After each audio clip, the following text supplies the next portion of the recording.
I thought my husband was working late to secure our dream home. Then I discovered he was actually planning to steal my inheritance with his mistress and leave me with nothing. So I disappeared completely, taking everything they thought they could steal, and watched their perfect scheme crumble from a distance they never saw coming.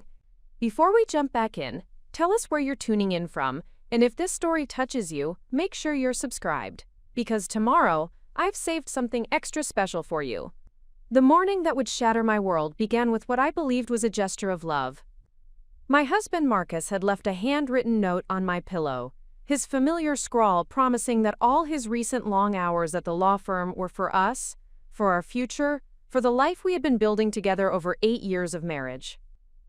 "Elena, my darling," the note read, "I know I have been distant lately, but everything I am doing is to secure the foundation we need for our next chapter. Trust me when I say that very soon, we will have everything we have ever dreamed of. Your patience means the world to me." I folded the note carefully and placed it in the jewelry box my grandmother had given me, alongside other mementos from our relationship. At 34, I had learned to treasure these small tokens of affection from Marcus, especially during the periods when his demanding career as a corporate attorney consumed most of his attention and energy.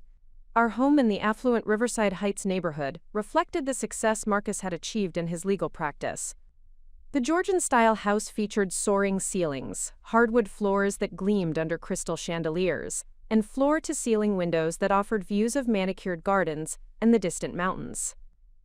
Every detail had been carefully selected to project prosperity and refinement, from the imported marble countertops to the hand-painted wallpaper in the formal dining room. My own career as a freelance graphic designer had flourished over the past 3 years, allowing me to work from the sunlit studio Marcus had created for me in the converted conservatory.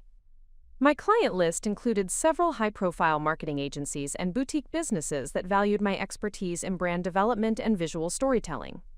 The work provided not only creative fulfillment, but also financial independence that complemented Marcus's substantial earnings from his law practice.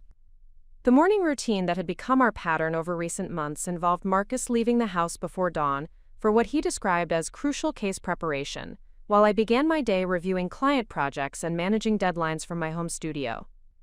We would reconnect briefly through text messages during the day, sharing updates about meetings, deadlines, and evening plans that increasingly seemed to accommodate his unpredictable schedule.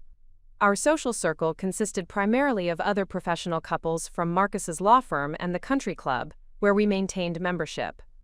These relationships provided pleasant dinner party conversations and networking opportunities, but I had begun to notice that many of our interactions felt performative rather than genuinely intimate. We presented the image of a successful couple who had achieved the American dream of professional accomplishment and material comfort. The subtle changes in Marcus's behavior over the past 6 months had registered in my consciousness, but had not triggered serious concern.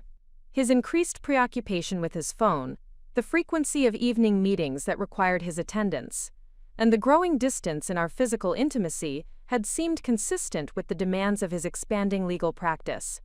When I occasionally expressed concern about the time we were spending apart, Marcus would reassure me with explanations about important cases and career opportunities that would benefit our long-term security.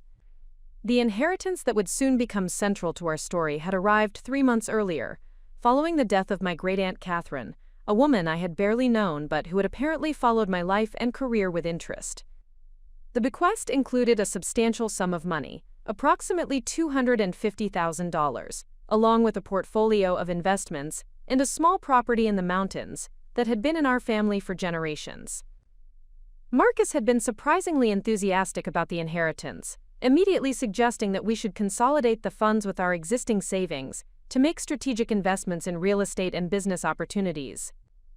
His expertise in financial law, he argued, would enable us to maximize the potential of this unexpected windfall and accelerate our timeline for achieving complete financial independence.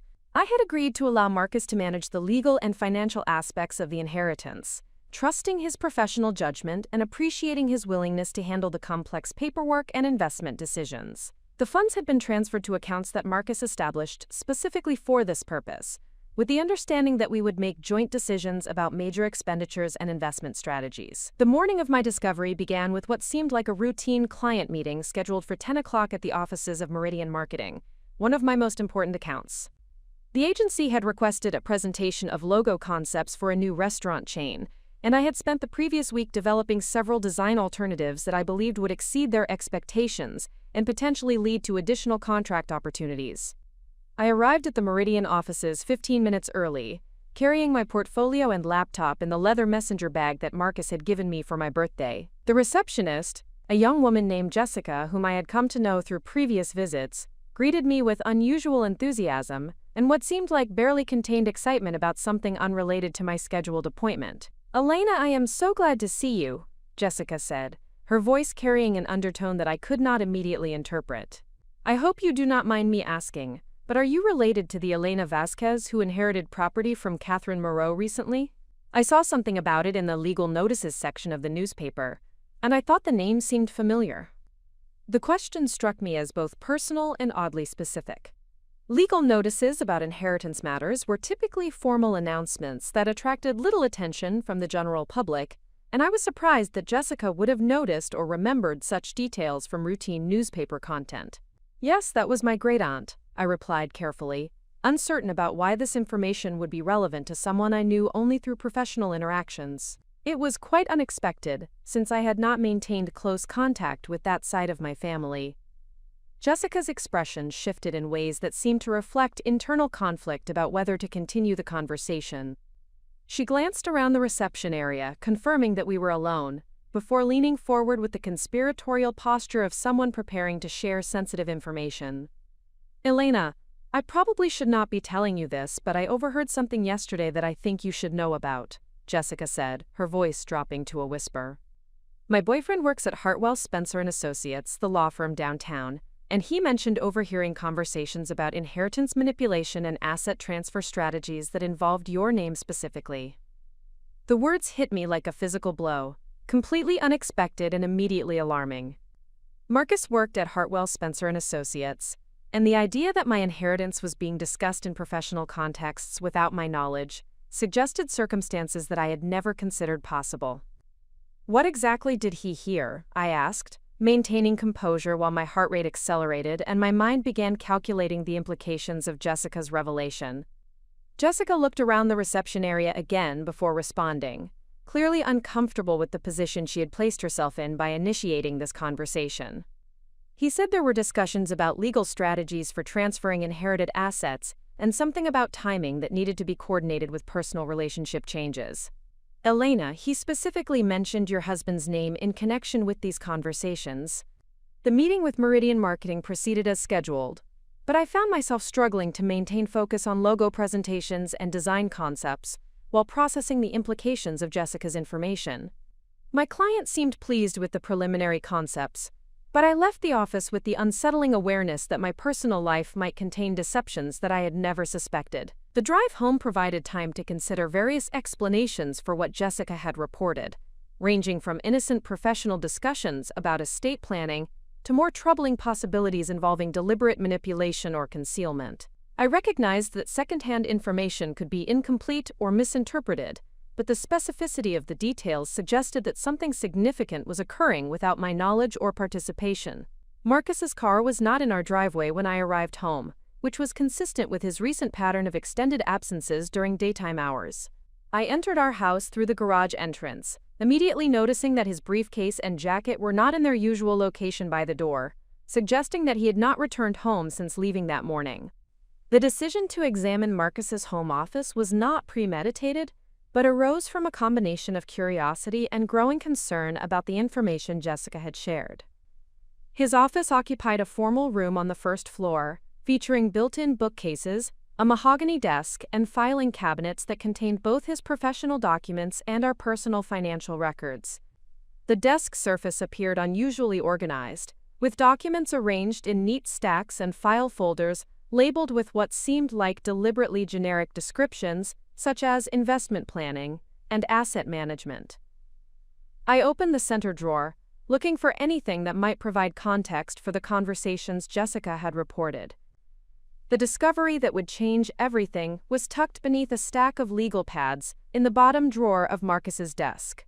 A manila folder labeled EV Estate Planning contained documents that I immediately recognized as related to my inheritance, but the content revealed planning and strategies that had never been discussed with me.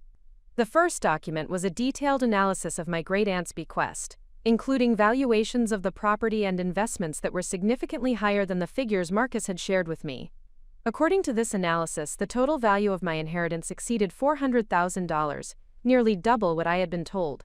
The second document was a timeline outlining steps for asset transfer and account consolidation, with target dates for moving funds into accounts that I did not recognize and had never authorized. The timeline indicated that these transfers were scheduled to be completed within the next 2 weeks. The third document was a copy of a legal form that appeared to grant Marcus power of attorney over my inherited assets, complete with what looked like my signature at the bottom. I stared at this signature for several minutes, recognizing that while it resembled my handwriting, I had no memory of signing any such document. The final document in the folder was a letter drafted on Marcus's law firm letterhead, addressed to the executor of my great-aunt's estate, requesting expedited processing of asset transfers and confirming authorization for Marcus to act on my behalf in all matters related to the inheritance. The letter was dated for the following week and awaited only Marcus's signature before being sent. I photographed each document with my phone, ensuring that I had clear images of every page and detail.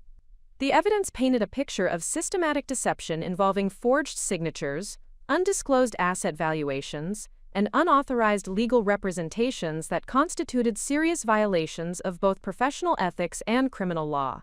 Preparing and narrating this story took us a lot of time, so if you are enjoying it, subscribe to our channel. It means a lot to us. Now back to the story. The sound of Marcus's car in the driveway interrupted my examination of his files, forcing me to quickly return everything to its original position and exit his office before he entered the house. I retreated to my studio, attempting to appear engaged in normal work activities while processing the magnitude of what I had discovered.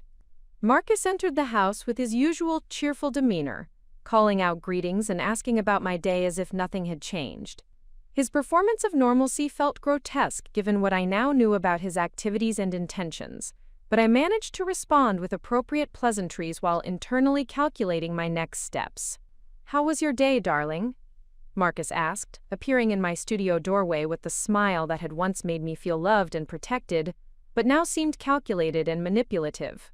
"Productive," I replied, maintaining eye contact while my mind raced through the implications of his question. Did he know that I had been in his office? Was he testing my knowledge of his activities? The Meridian presentation went well, and I think we will receive approval for the next phase of the project. "That is wonderful news," Marcus said, his tone carrying what seemed like genuine enthusiasm. "Your talent continues to amaze me, and I am so proud of everything you are accomplishing with your business." The compliment felt like another layer of deception, praise designed to maintain my trust while he systematically stole my inheritance and planned what I was beginning to suspect might be the end of our marriage. I smiled and thanked him, playing my part in the charade while planning my response to his betrayal.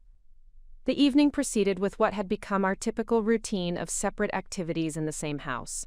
Marcus disappeared into his office to work on what he described as urgent legal briefs, while I remained in my studio, ostensibly working on client projects but actually researching legal remedies for inheritance fraud and identity theft. The information I found was both encouraging and alarming. Marcus's actions appeared to constitute multiple felonies, including forgery, fraud, and breach of fiduciary duty that could result in criminal prosecution and professional disbarment. However, the complexity of proving these crimes and recovering stolen assets could involve lengthy legal proceedings that might be expensive and emotionally devastating.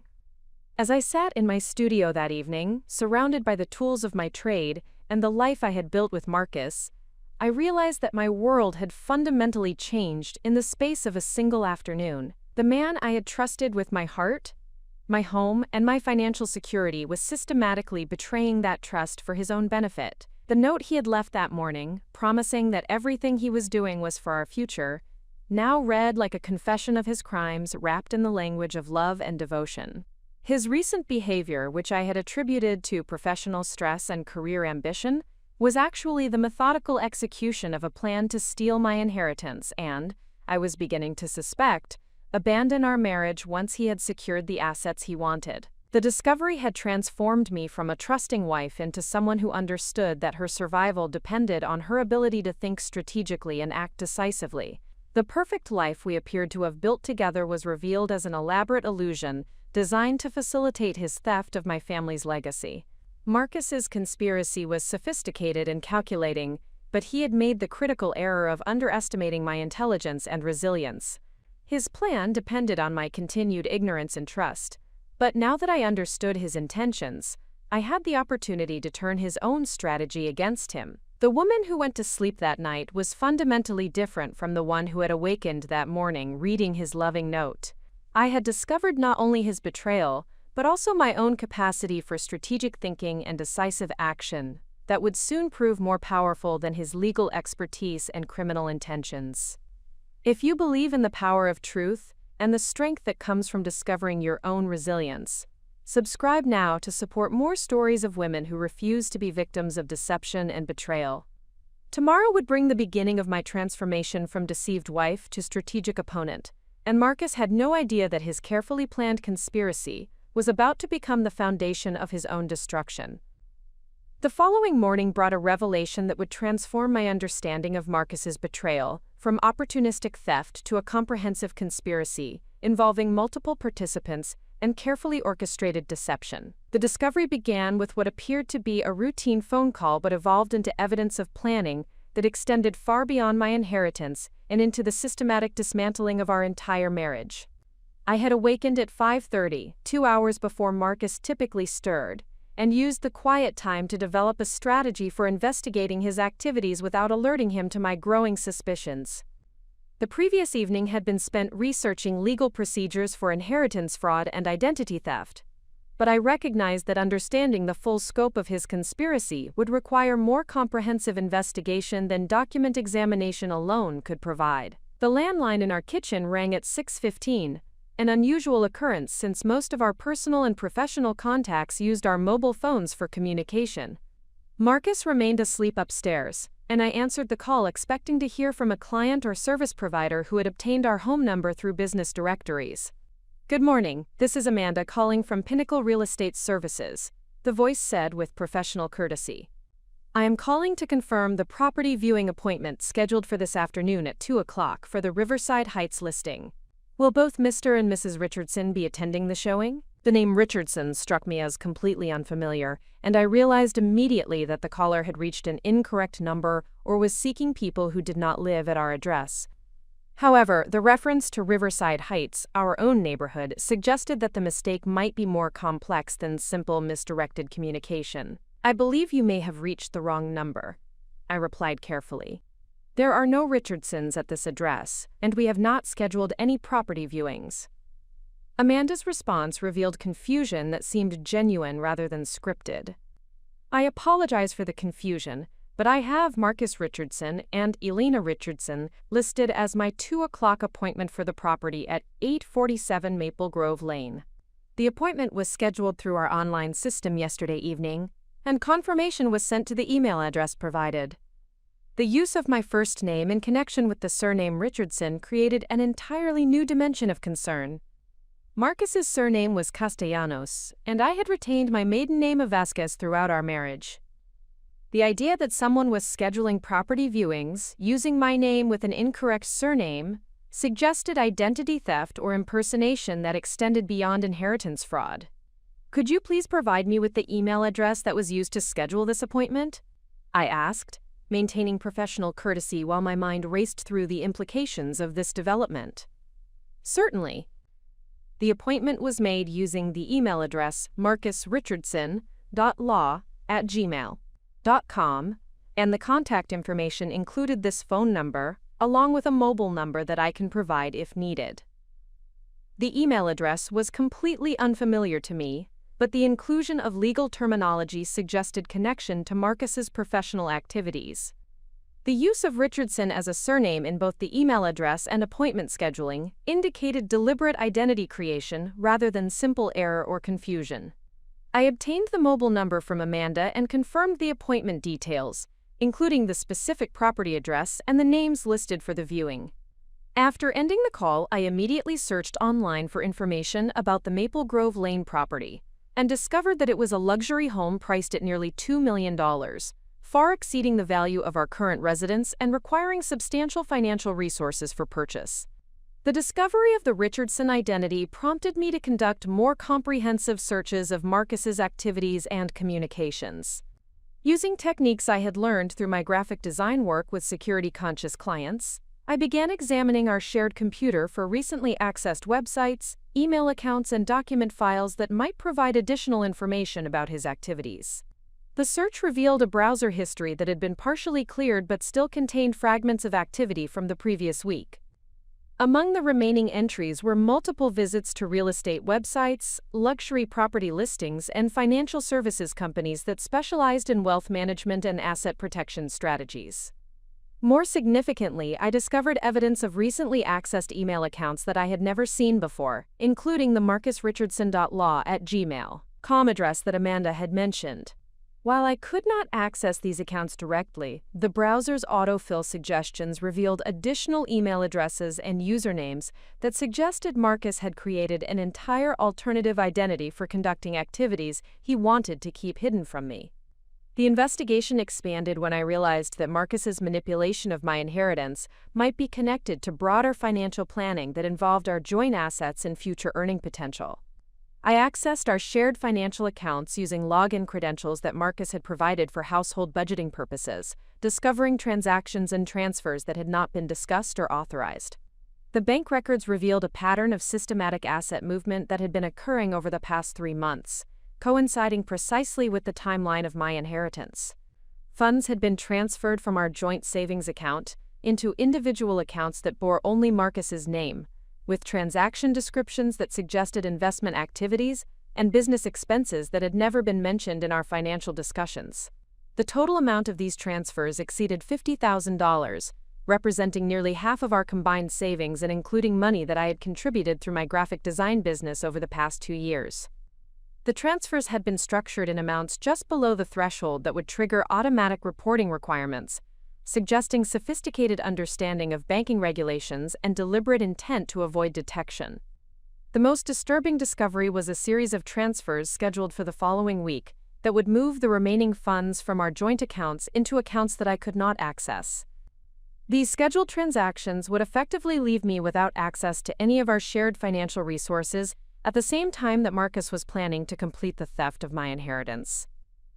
The coordination between these various financial activities revealed a level of planning and systematic deception that extended far beyond opportunistic theft. Marcus had been methodically positioning himself to control all of our shared assets while simultaneously stealing my inherited wealth, creating a situation where I would be left with no financial resources and no legal recourse. The phone call from Amanda had inadvertently revealed another dimension of his planning that involved establishing new identities and potentially relocating to a different area with stolen assets. The property viewing scheduled for that afternoon suggested that Marcus was preparing to purchase expensive real estate using funds he was stealing from me, creating a new life foundation built entirely on fraudulent activity.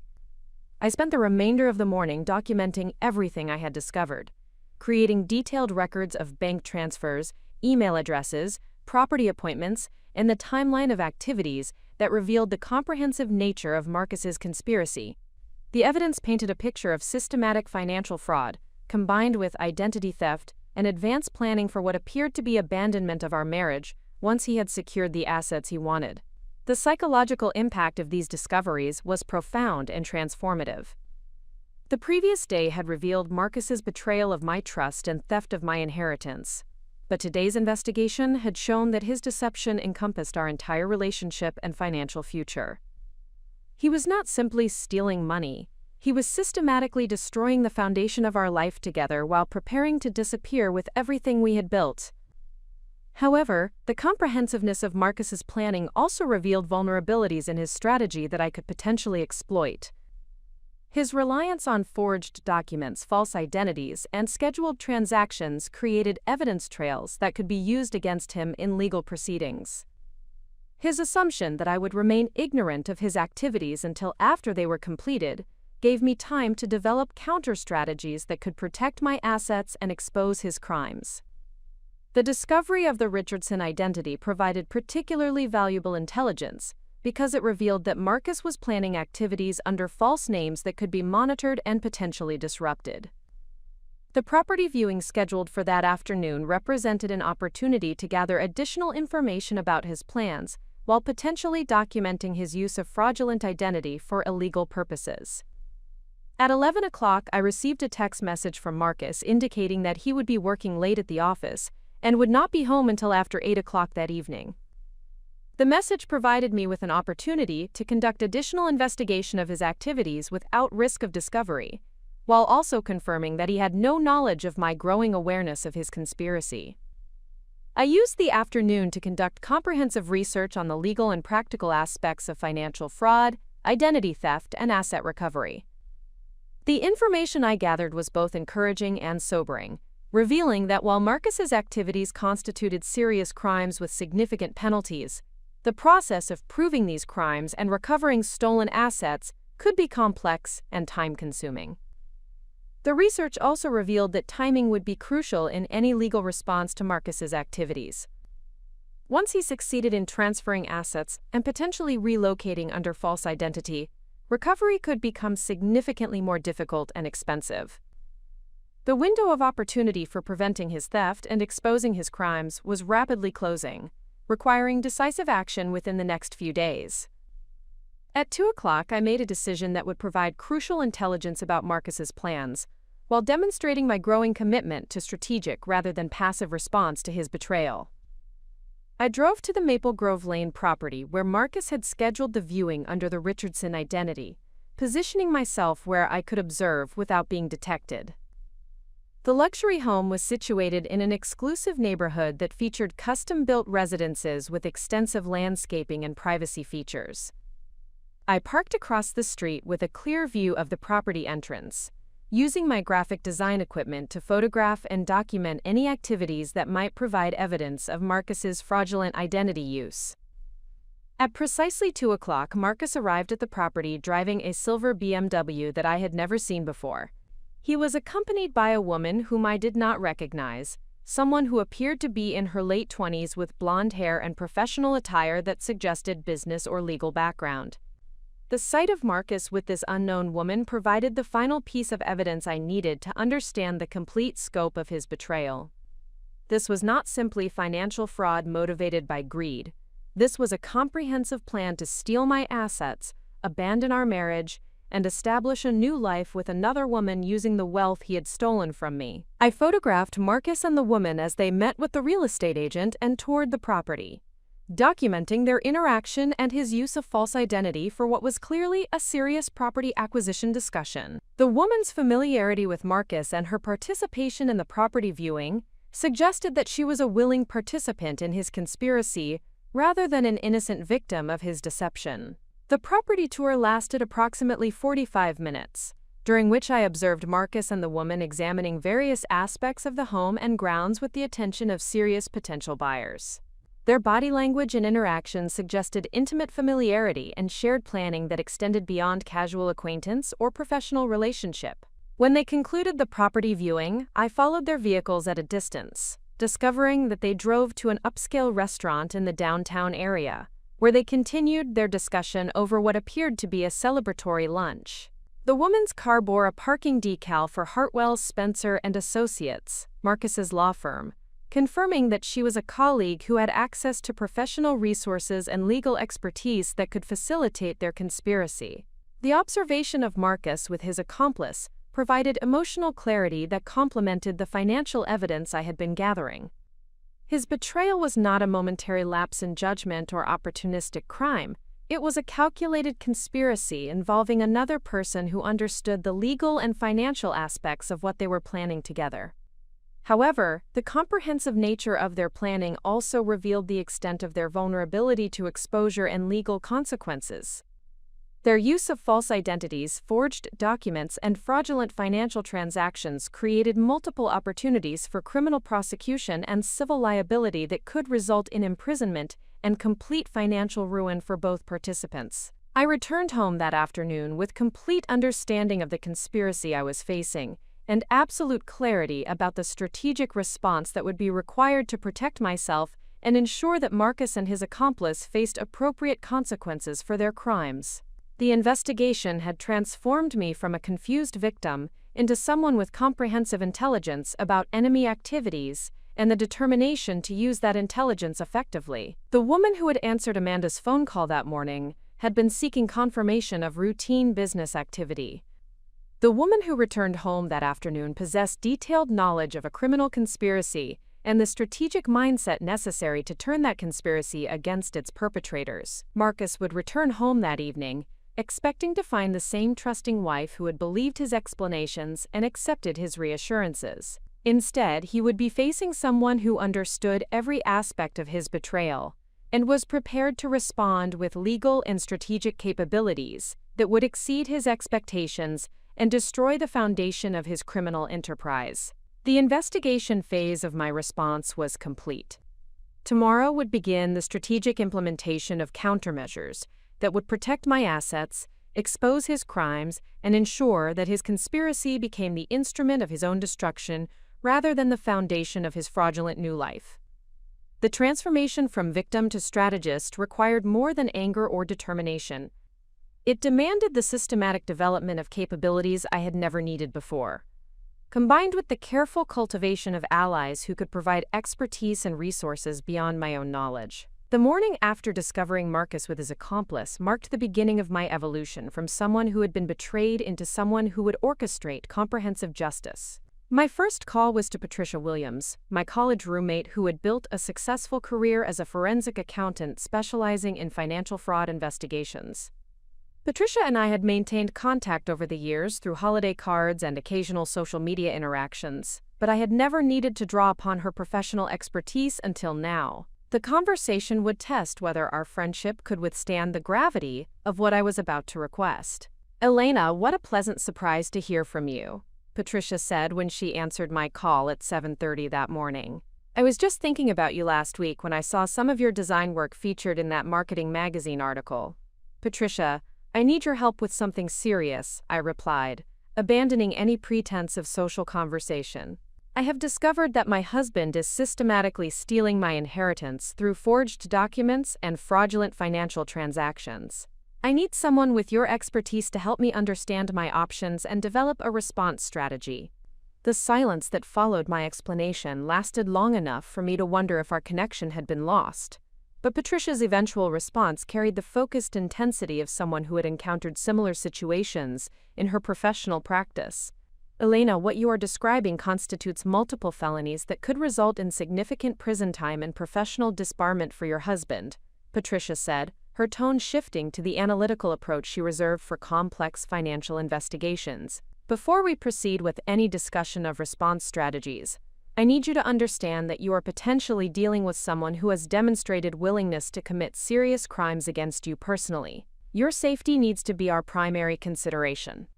The conversation continued for nearly an hour, with Patricia providing detailed guidance on evidence preservation, legal documentation requirements, and safety precautions that would protect me while I developed comprehensive response to Marcus's conspiracy. Her expertise revealed aspects of financial fraud investigation that I had not considered, including the importance of maintaining normal behavior patterns to avoid alerting perpetrators before evidence could be secured and legal proceedings initiated.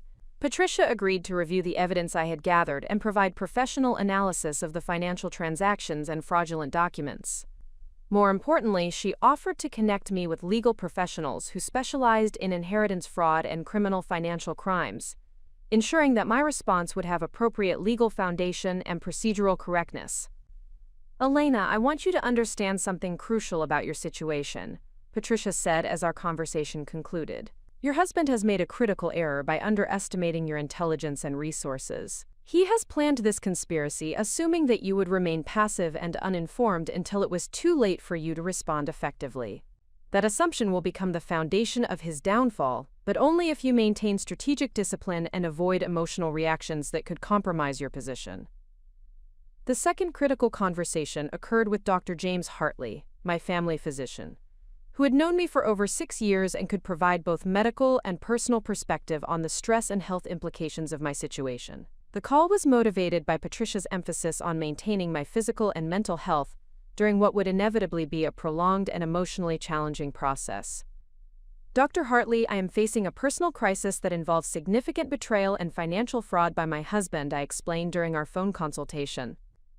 I need medical guidance on managing stress and maintaining my health while I navigate legal proceedings and major life changes. Dr. Hartley's response demonstrated both professional concern and personal understanding of the psychological impact that betrayal can have on individuals who have trusted completely and been systematically deceived. Elena, what you are describing represents a form of psychological trauma that can have significant physical and emotional consequences, Dr. Hartley explained. The combination of betrayal, financial threat, and uncertainty about your future can create stress responses that affect everything from sleep patterns to immune system function.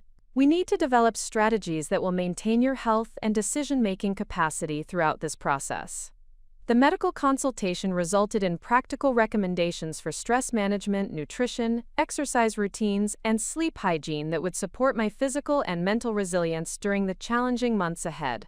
Dr. Hartley also provided referrals to mental health professionals who specialized in trauma recovery and could provide emotional support without compromising my legal position. The third essential conversation was with Maria Santos, a private investigator who had been recommended by Patricia for her expertise in financial crimes and domestic investigation. Maria's background included 15 years with the State Attorney General's office investigating white-collar crime, followed by a decade of private practice specializing in cases involving marital fraud and asset concealment. Mrs. Vasquez, I have reviewed the preliminary information that Patricia shared with me, and I believe your situation requires comprehensive investigation that goes beyond financial records, Maria explained during our initial consultation. Your husband's use of false identity and apparent relocation planning suggests sophisticated criminal activity that may involve additional accomplices and hidden assets that have not yet been discovered. Maria's analysis revealed dimensions of Marcus's conspiracy that I had not fully considered, including the possibility that his activities extended beyond stealing my inheritance and might involve client funds from his law practice or other criminal enterprises that could affect the scope and timeline of legal proceedings. The involvement of his colleague from the law firm creates additional complications and opportunities, Maria continued. If she is participating in criminal activity using firm resources or client information, there may be professional liability and regulatory violations that could accelerate the consequences of their actions while providing additional avenues for asset recovery.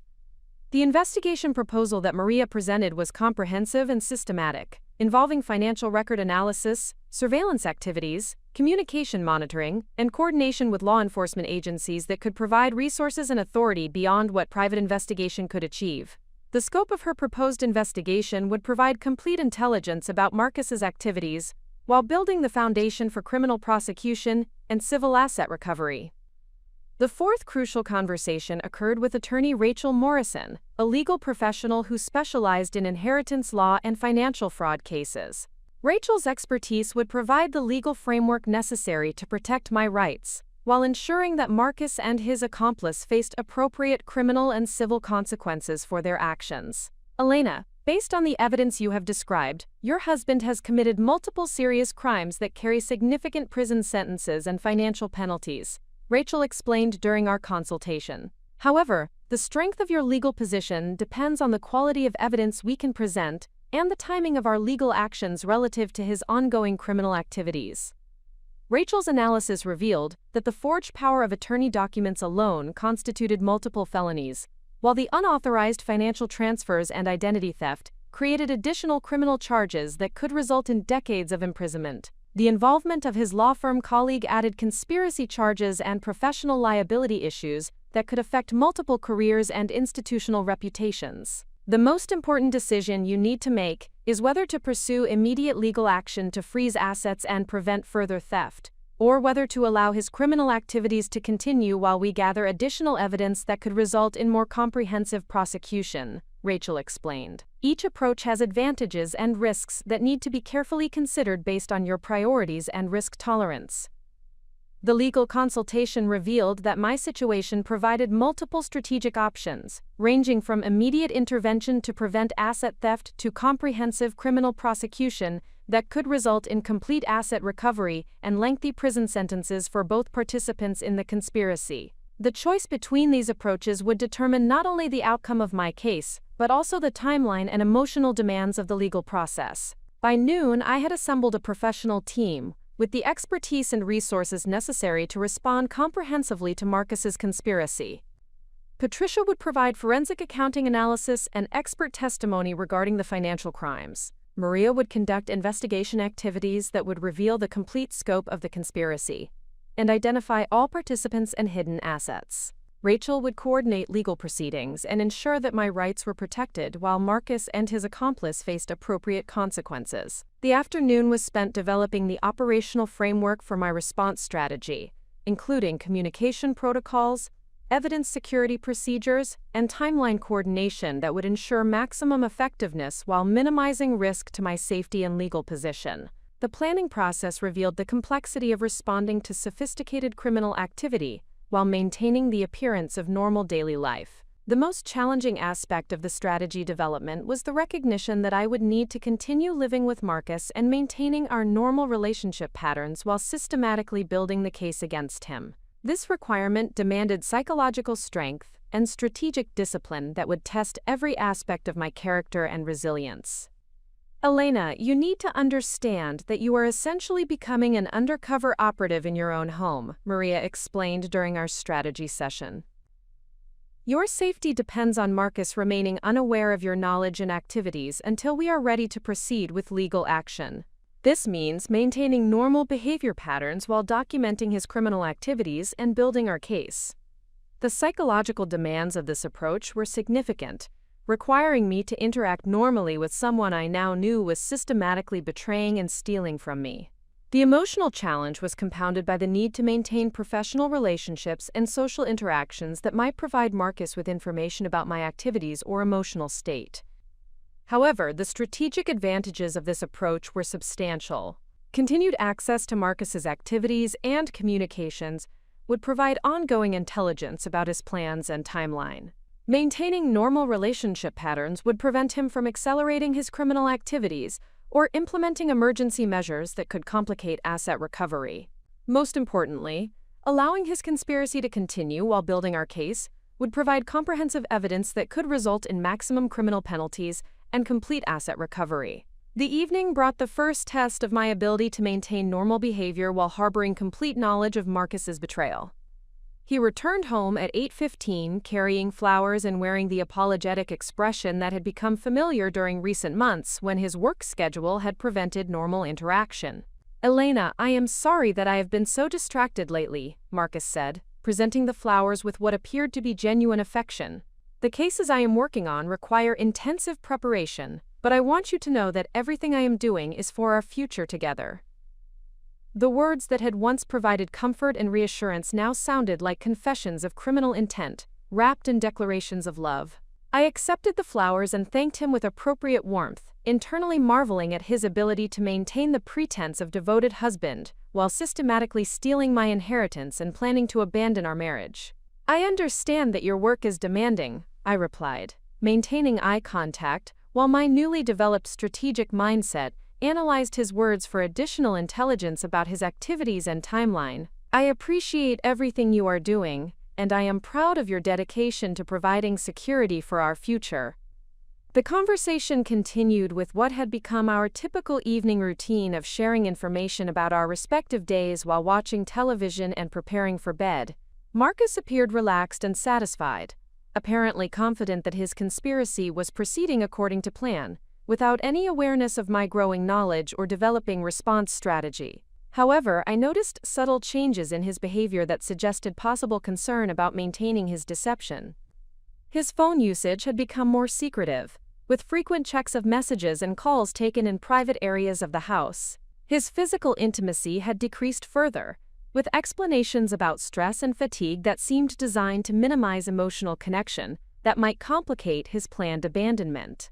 Most significantly, his questions about my daily activities had become more frequent and detailed, suggesting possible concern about my awareness of his activities or suspicion about changes in my behavior patterns. These subtle interrogations required careful responses that provided reassuring information without revealing the strategic intelligence I was developing. The psychological challenge of maintaining normal interaction with Marcus while knowing the complete scope of his betrayal was profound and transformative. Each conversation required strategic thinking about information management and emotional control that was developing capabilities I had never needed before. The experience was simultaneously exhausting and empowering, revealing reserves of strength and intelligence that I had not previously recognized in myself.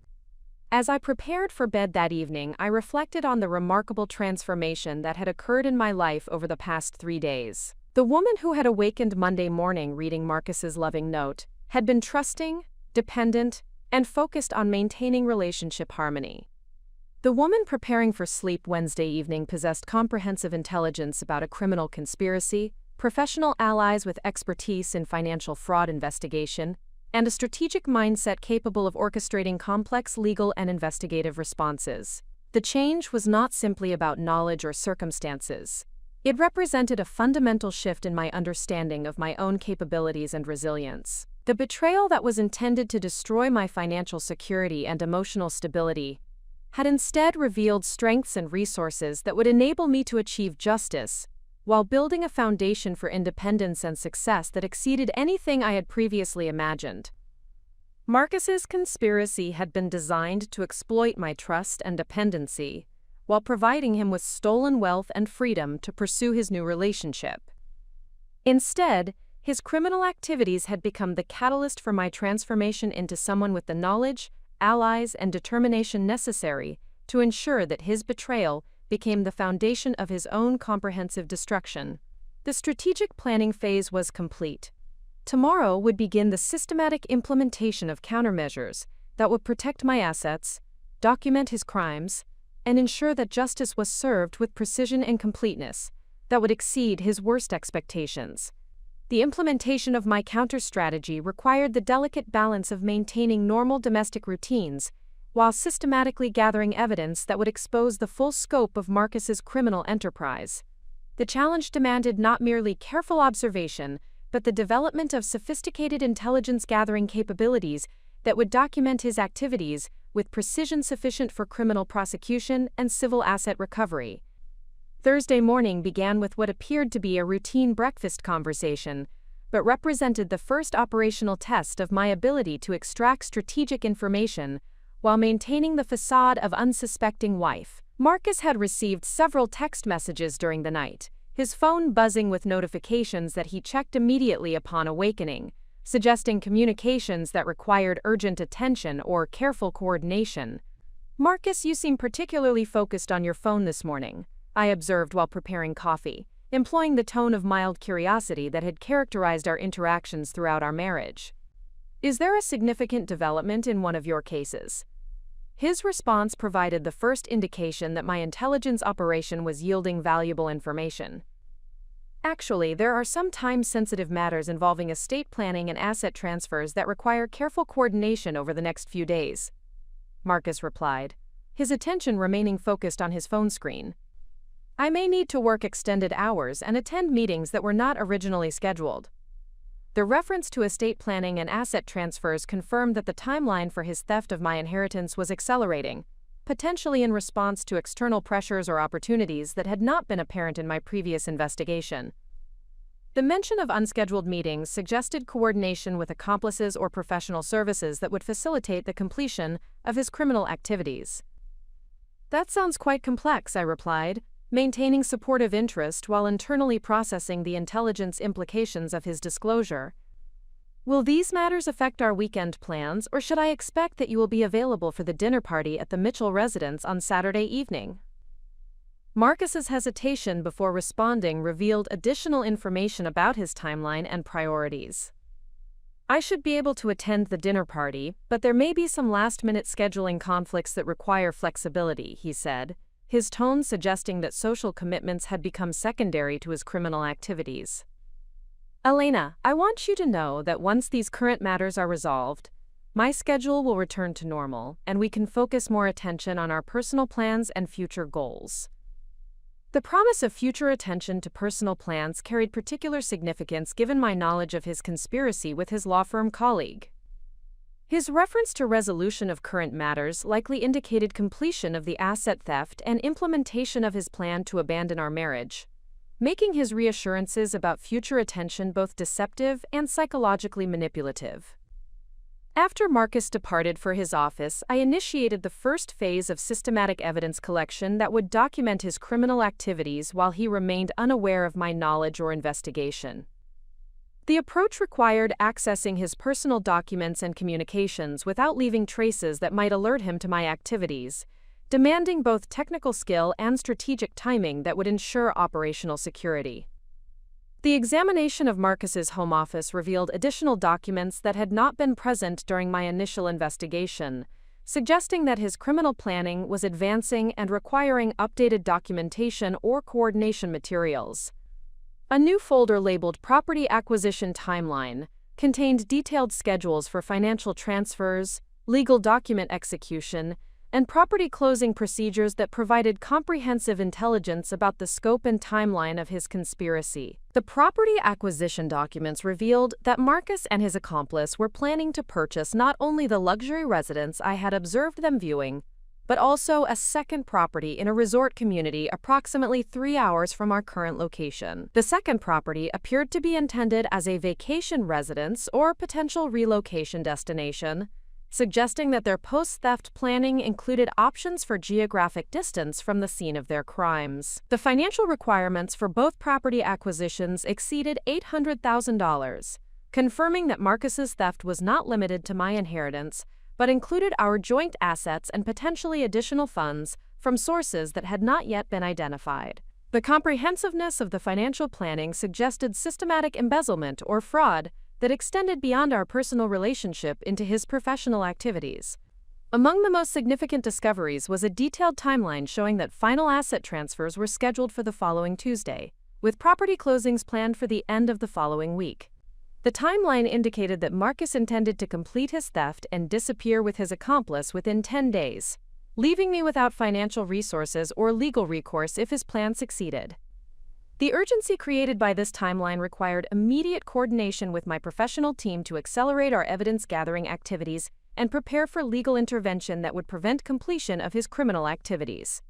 I contacted Patricia Williams to request emergency analysis of the financial documents I had discovered, emphasizing that immediate action might be necessary to prevent irreversible asset theft.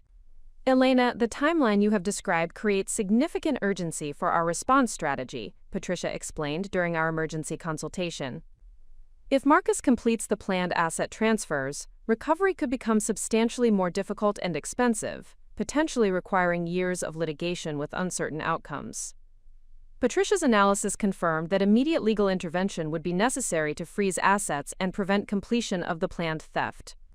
However, she also emphasized that premature legal action could compromise our ability to gather additional evidence and might allow Marcus to implement emergency measures that could complicate prosecution and asset recovery. We need to balance the risk of asset loss against the opportunity to document additional criminal activities that could result in more comprehensive prosecution, Patricia continued. The decision requires careful analysis of the evidence we currently possess versus the potential value of additional intelligence that might be obtained over the next few days. The strategic decision-making process was complicated by the emotional and psychological demands of continuing to live with Marcus while knowing that he was actively implementing plans to steal my inheritance and abandon our marriage. The psychological pressure was intensified by the recognition that each day of delay increased the risk of irreversible financial loss, while potentially providing evidence that could ensure more complete justice. I decided to implement an accelerated intelligence-gathering operation that would document Marcus's activities over the next 48 hours, while preparing for immediate legal intervention if circumstances required prevention of asset theft. The approach demanded sophisticated surveillance and evidence collection that would test every aspect of my developing strategic capabilities. The afternoon surveillance operation began when Marcus left his office for what his calendar indicated was a lunch meeting with clients.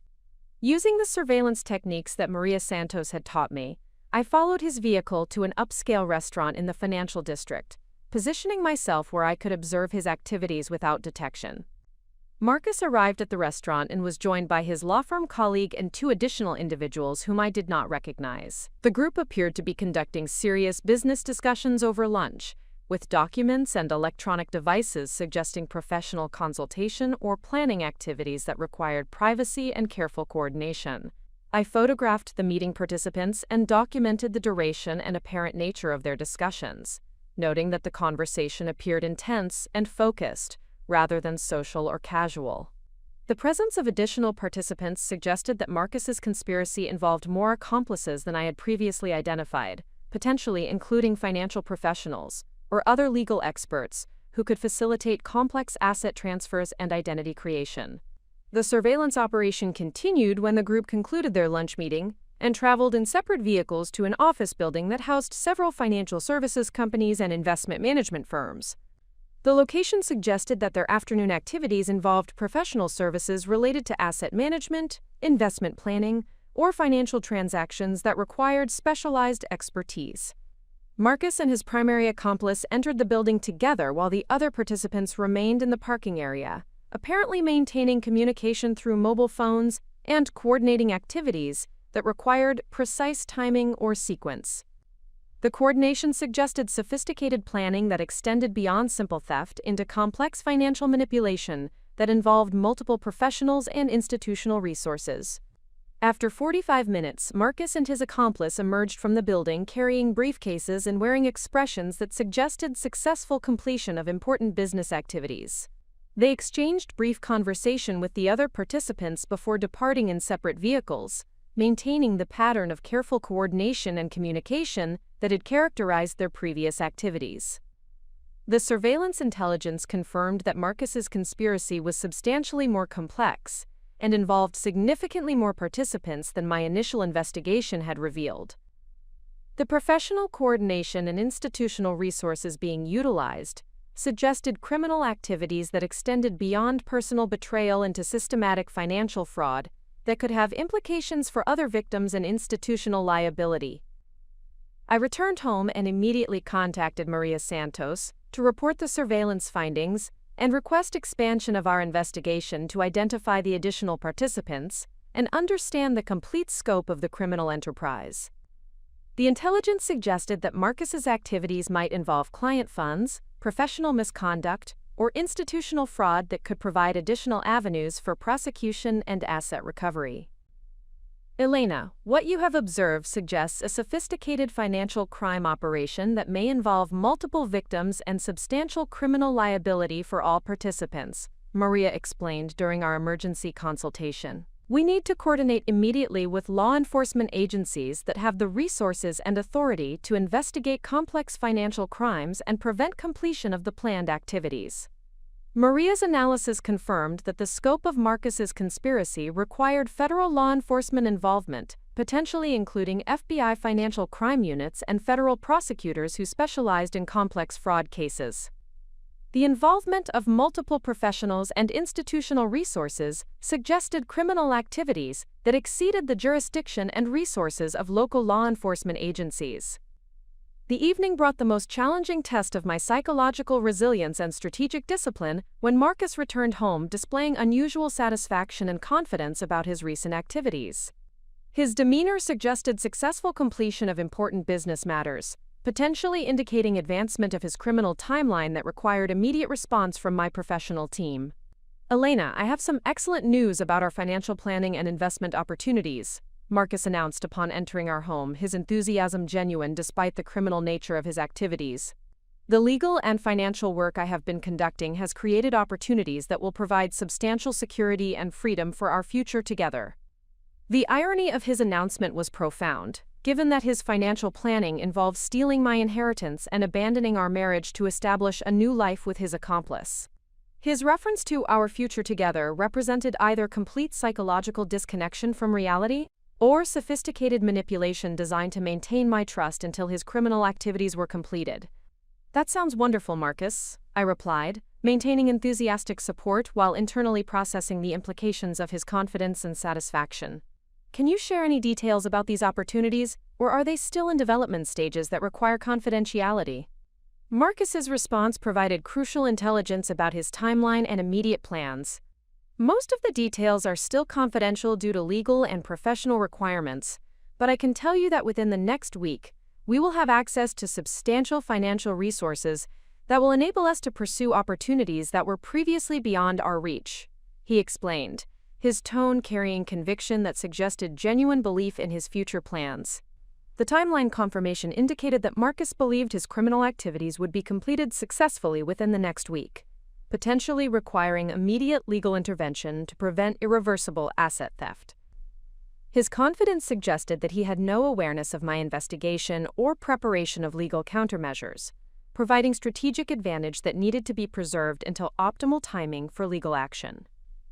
The evening concluded with what had become our routine of separate activities in shared space, with Marcus focused on private communications and document review, while I maintained the appearance of normal work activities, while actually coordinating with my professional team about immediate response strategies and legal intervention timing. The intelligence operation had provided comprehensive understanding of Marcus's criminal activities, timeline, and accomplice network, while confirming that immediate legal action would be necessary to prevent completion of his theft.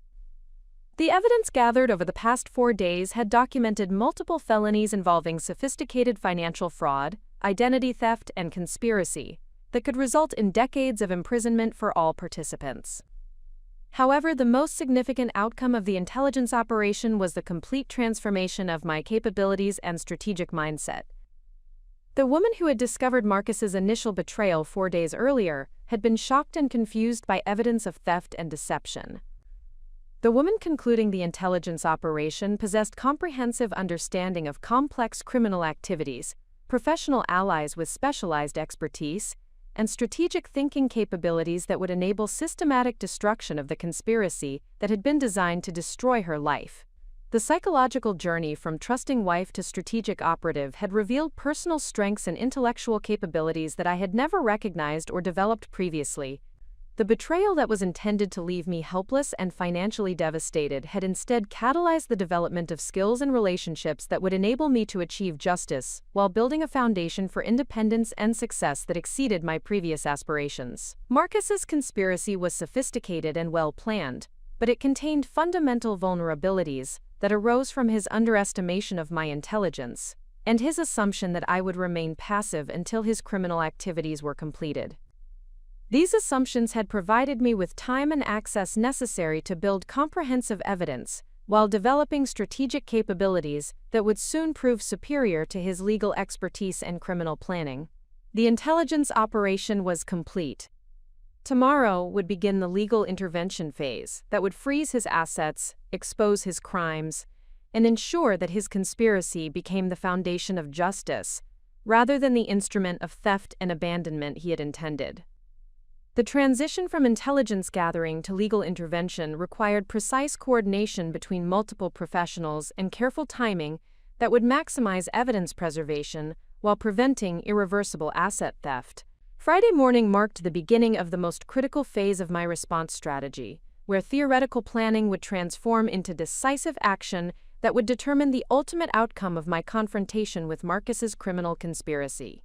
The emergency meeting with my legal team convened at 7 o'clock in attorney Rachel Morrison's conference room, where Patricia Williams, Maria Santos, and Rachel herself had assembled comprehensive evidence files and legal documentation that would support immediate judicial intervention.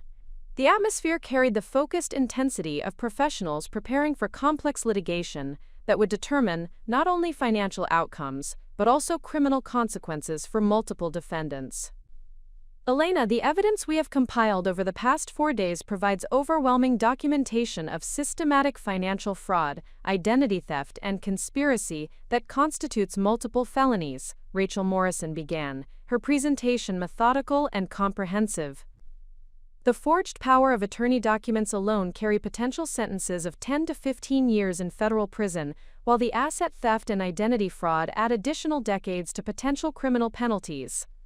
The legal analysis revealed that Marcus's activities had violated numerous federal and state laws, creating multiple avenues for prosecution and civil recovery that would ensure comprehensive justice regardless of which specific charges prosecutors chose to pursue. The involvement of his law firm colleague and additional professional accomplices had expanded the conspiracy into racketeering territory, potentially triggering federal organized crime statutes with enhanced penalties. The most immediate priority is obtaining emergency judicial orders that will freeze all assets and prevent completion of the planned transfers scheduled for next Tuesday, Rachel continued, indicating detailed court filings that had been prepared overnight. We have sufficient evidence to justify immediate asset preservation orders, but we need to balance speed against the risk of alerting the defendants before we can secure additional evidence and coordinate with federal investigators. Patricia Williams presented her forensic accounting analysis, which had revealed the complete scope of financial manipulation and theft that extended far beyond my inheritance into systematic embezzlement that had been occurring over the past 18 months. The financial evidence documented unauthorized transfers totaling over $400,000, including funds from our joint accounts, business revenues from my graphic design practice, and investment accounts that Marcus had managed without my knowledge. The pattern of financial transfers reveals sophisticated planning that began long before your great-aunt's inheritance arrived, Patricia explained, her charts and graphs providing visual representation of the systematic theft. Marcus has been positioning himself to control all financial resources while creating the appearance of normal joint financial management. The inheritance simply accelerated his timeline and provided the final component for his planned disappearance. The forensic analysis had also revealed that Marcus's activities involved potential embezzlement from his law firm's client accounts, suggesting criminal liability that could result in institutional prosecution and professional sanctions that would destroy his legal career regardless of the outcome of charges related to my case. The evidence suggested that my situation represented only one component of a broader criminal enterprise that victimized multiple individuals and institutions. Maria Santos presented surveillance evidence that had documented the complete network of accomplices and professional services that facilitated Marcus's criminal activities. The investigation had identified 6 additional participants, including financial advisors, real estate professionals, and legal consultants who had provided services that enabled complex asset transfers and identity creation activities. The surveillance evidence demonstrates that this conspiracy involves professional criminal organization that extends far beyond marital betrayal, Maria explained, her photographs and documentation revealing the scope of coordination and planning. Several of the participants have previous criminal histories involving financial fraud, suggesting that Marcus has engaged professional criminals rather than simply involving naive accomplices. The intelligence confirmed that immediate law enforcement coordination would be necessary to address the full scope of the criminal enterprise and prevent additional victims from suffering financial losses. The FBI Financial Crimes Unit had been briefed on the case and was prepared to initiate federal investigation that would provide resources and authority beyond what state and local agencies could offer. The legal strategy that emerged from the team meeting involved coordinated civil and criminal actions that would freeze assets immediately, while building comprehensive prosecution cases against all participants in the conspiracy. The approach would ensure that Marcus and his accomplices faced maximum legal consequences while providing complete asset recovery and financial restitution for all victims. Elena, you need to understand that once we initiate legal action, your life will change dramatically and permanently, Rachel Morrison emphasized as the meeting concluded. Marcus will be arrested and charged with multiple felonies, your marriage will effectively end, and you will become the primary witness in federal criminal proceedings that could last for months or years. The psychological preparation for this transition was as important as the legal and financial planning. The woman who had discovered Marcus's betrayal 1 week earlier had been focused on understanding and responding to immediate threats. The woman preparing to initiate comprehensive legal action possessed the strategic mindset and professional support necessary to navigate complex criminal proceedings while rebuilding her life on foundations of independence and justice. The afternoon was spent finalizing legal documentation and coordinating with federal investigators who would execute search warrants and asset seizure orders simultaneously with the filing of civil complaints and criminal charges. The precision required for this coordination demanded careful timing that would prevent any advance warning that might allow the defendants to destroy evidence or transfer additional assets. The most challenging aspect of the preparation was maintaining normal behavior patterns with Marcus, while knowing that within 24 hours, federal agents would be arresting him and seizing all assets involved in his criminal activities.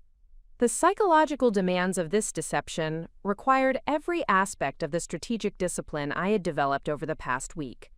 Marcus returned home that evening, displaying unusual tension and preoccupation that suggested potential awareness of increased risk or timeline pressure related to his criminal activities. His behavior included frequent phone calls conducted in private areas of the house and repeated checking of financial account balances and investment portfolios, suggesting possible concern about detection or interference with his planned activities. "Elena, I need to discuss some changes in our weekend plans," Marcus announced during dinner, his tone carrying unusual formality that suggested carefully prepared communication. "I have been asked to attend urgent meetings on Saturday that involve time-sensitive legal matters requiring immediate attention." The reference to urgent meetings suggested that Marcus's criminal timeline was accelerating, potentially in response to external pressures or opportunities that required modified planning. The formality of his communication suggested that he was preparing me for extended absence or significant changes in our normal interaction patterns. "Of course, Marcus, I understand that your professional responsibilities sometimes require schedule adjustments," I replied, maintaining supportive understanding while internally processing the intelligence implications of his announcement. "Will these meetings affect your availability for the remainder of the weekend, or should I expect that Sunday will allow for normal personal time together?" Marcus's hesitation before responding provided additional confirmation that his plans involved more than simple schedule modifications. "Sunday should be available for personal time, but there may be some follow-up activities early next week that could require significant attention and potentially some travel," he explained, his language suggesting careful avoidance of specific details that might reveal the true nature of his activities. The reference to potential travel was particularly significant, given that the property acquisitions I had discovered included a resort location that could serve as a relocation destination after completion of his asset theft. His mention of early week activities aligned perfectly with the Tuesday timeline for final asset transfers that I had discovered in his documents. The evening proceeded with our established routine of separate activities in shared space, but I observed increased anxiety in Marcus's behavior that suggested growing pressure or concern about potential risks to his criminal plans. His phone usage became more frequent and secretive, with conversations conducted outside of my hearing range and text messaging that required immediate attention regardless of our activities. Most significantly, Marcus spent considerable time reviewing financial documents and online account information, suggesting possible preparation for immediate asset access or transfer activities that might be triggered by emergency circumstances. His behavior indicated that he was prepared to accelerate his criminal timeline if circumstances required immediate action to protect his interests. The psychological challenge of maintaining normal interaction with Marcus, while knowing that federal agents were preparing to arrest him within hours, was profound and transformative.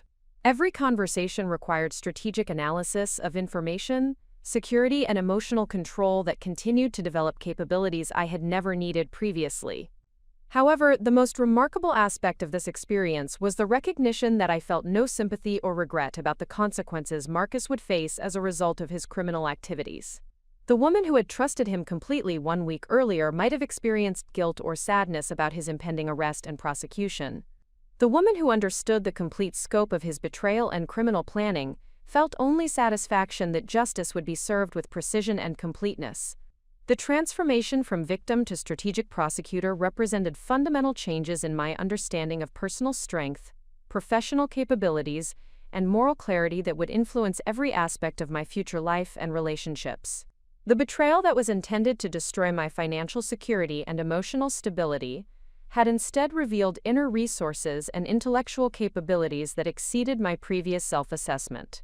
As I prepared for sleep on what would be Marcus's final night in our home, I reflected on the remarkable journey that had transformed a shocking discovery into comprehensive strategic response, The evidence of his betrayal had initially created confusion and emotional devastation, but systematic investigation and professional collaboration had converted that evidence into the foundation for justice and personal empowerment. The legal trap that would spring tomorrow morning had been constructed through careful planning, professional expertise, and strategic discipline that demonstrated the power of responding to betrayal with intelligence rather than emotion. Marcus's sophisticated criminal conspiracy would become the instrument of his own destruction, while providing me with the foundation for independence and success that exceeded anything I had previously imagined possible. Saturday morning would bring federal agents, search warrants, asset seizures, and criminal arrests that would transform Marcus from successful attorney to federal defendant facing decades in prison. The conspiracy that he had designed to steal my inheritance and abandon our marriage would instead provide prosecutors with evidence for comprehensive criminal cases that would ensure complete justice for all victims. The woman who would wake up tomorrow morning possessed strategic capabilities, professional relationships, and personal strength that had been forged through the most challenging week of her life. The betrayal that was intended to leave her helpless and financially devastated had instead created someone capable of orchestrating complex legal responses, while building foundations for future success that were based on competence, independence, and moral clarity. Marcus had underestimated not only my intelligence and resilience, but also the resources and expertise available to individuals who refuse to accept victimization and choose instead to pursue justice through systematic and strategic action. His assumption that I would remain passive and uninformed had provided the time and access necessary to build comprehensive evidence, while developing capabilities that would ensure his criminal activities became the foundation of his own comprehensive destruction. The legal trap was set with precision that would ensure complete success. Tomorrow would begin the final phase of transformation, from betrayed wife to empowered individual, who had converted devastating personal crisis into the catalyst for achieving justice, while building a foundation for independence and future success that was based on personal strength rather than dependence on others' honesty or loyalty. If you believe in the power of strategic thinking and the importance of fighting for justice when facing betrayal, subscribe now to witness how truth and preparation can triumph over deception and criminal planning. The moment of reckoning was approaching, and Marcus had no idea that his carefully planned conspiracy was about to become the foundation of justice rather than the instrument of theft and abandonment he had intended. Saturday morning arrived with the deceptive calm that precedes seismic events, the kind of quiet that masks the precise coordination of federal law enforcement operations designed to dismantle criminal enterprises while preserving evidence and protecting victims. At precisely 6:30, while Marcus remained asleep beside me, my phone vibrated with a text message from attorney Rachel Morrison containing the single word that confirmed the initiation of coordinated legal action across multiple jurisdictions. The message read simply "Sunrise," the predetermined code indicating that federal agents had begun executing search warrants at Marcus's law firm, his accomplice's residence, and the various financial institutions that had facilitated the criminal conspiracy. Within the next 4 hours, the sophisticated criminal enterprise that Marcus had spent months constructing would be systematically dismantled by professionals whose expertise in financial crimes investigation exceeded his legal knowledge and criminal planning capabilities. I rose from bed with careful attention to maintaining normal morning routines, understanding that the next several hours would require the most sophisticated performance of my entire intelligence operation. Marcus needed to remain unaware of the coordinated legal action until federal agents arrived at our residence with arrest warrants and asset seizure orders that would prevent any possibility of evidence destruction or emergency asset transfers. The challenge of maintaining normal behavior while federal agents simultaneously executed search warrants at locations throughout the city demanded psychological control and strategic discipline that utilized every aspect of the capabilities I had developed over the previous week. The woman who had discovered Marcus's initial betrayal would have been overwhelmed by the complexity and emotional intensity of coordinating such comprehensive legal response. The woman preparing coffee while federal operations proceeded around the city possessed the strategic mindset and professional coordination skills necessary to ensure optimal outcomes for all aspects of the legal intervention. Marcus awakened at 7:15 with his typical Saturday morning routine. displaying no awareness that his criminal conspiracy was being systematically exposed and documented by federal investigators operating at his professional and personal locations. His behavior appeared normal and relaxed, suggesting complete confidence that his criminal activities remained undetected and would proceed according to his established timeline. "Good morning, darling," Marcus said, entering the kitchen with the casual affection that had characterized our weekend mornings throughout our marriage. "I hope you slept well, because today might be somewhat busy with the meetings I mentioned yesterday evening." The irony of his concern for my sleep quality, expressed while federal agents were gathering evidence of his systematic betrayal and theft, represented the profound psychological disconnection that enabled him to maintain the facade of devoted husband while implementing criminal plans designed to destroy my financial security and abandon our marriage. "I slept quite well, thank you," I replied, maintaining the warm domestic interaction that had been our pattern while internally calculating the timeline for federal agent arrival and arrest procedures. "Will your meetings require you to leave early this morning, or do we have time for normal breakfast together?" Marcus's response provided final confirmation of his timeline and immediate plans while demonstrating his continued complete ignorance of the legal action that was rapidly approaching our residence. "The first meeting is not scheduled until 10 o'clock, so we have plenty of time for breakfast and normal morning activities," he explained, his tone carrying the satisfaction of someone whose criminal plans were proceeding according to expectations. The reference to normal morning activities carried particular significance, given that within 2 hours, federal agents would transform our home into a crime scene where evidence collection and suspect apprehension would replace domestic routine. Marcus's expectation of normalcy demonstrated the effectiveness of my operational security and the complete success of maintaining strategic deception throughout the intelligence gathering phase. At 8:30, while Marcus showered and prepared for what he believed would be criminal meetings designed to complete his theft of my inheritance, I received the second coordinated communication from my legal team confirming successful execution of the initial phase of federal operations. Patricia Williams sent a brief message indicating that forensic accountants were already analyzing financial records seized from the law firm, while Maria Santos confirmed that surveillance evidence had been coordinated with federal investigators who were documenting the complete network of criminal accomplices. The precision and effectiveness of the coordinated operation exceeded even my most optimistic expectations for legal intervention. The federal response demonstrated the sophisticated resources and professional expertise that became available when criminal activities crossed jurisdictional boundaries and involved multiple victims and institutional fraud. Marcus's assumption that his legal knowledge would protect him from consequences had proven completely inadequate when confronted with federal law enforcement capabilities that specialized in complex financial crimes. At 9:15, Marcus emerged from our bedroom dressed in his most expensive suit and carrying the leather briefcase that contained documents related to his criminal activities. His appearance and demeanor suggested preparation for important business meetings, where significant decisions would be made and substantial outcomes would be determined. His confidence and satisfaction indicated complete belief that his criminal conspiracy would achieve the intended objectives of asset theft and relationship abandonment. "Elena, I may be gone for most of the day, depending on how these meetings develop," Marcus announced, his tone carrying the mixture of professional importance and personal regret that had characterized his behavior throughout the period of his criminal planning. "These matters are quite complex and may require extended discussions and careful documentation." The reference to careful documentation was particularly ironic, given that federal agents were simultaneously documenting his criminal activities with precision that would ensure comprehensive prosecution and maximum criminal penalties. His concern about extended discussions would prove prophetic, although the discussions would occur in federal custody rather than criminal conspiracy meetings.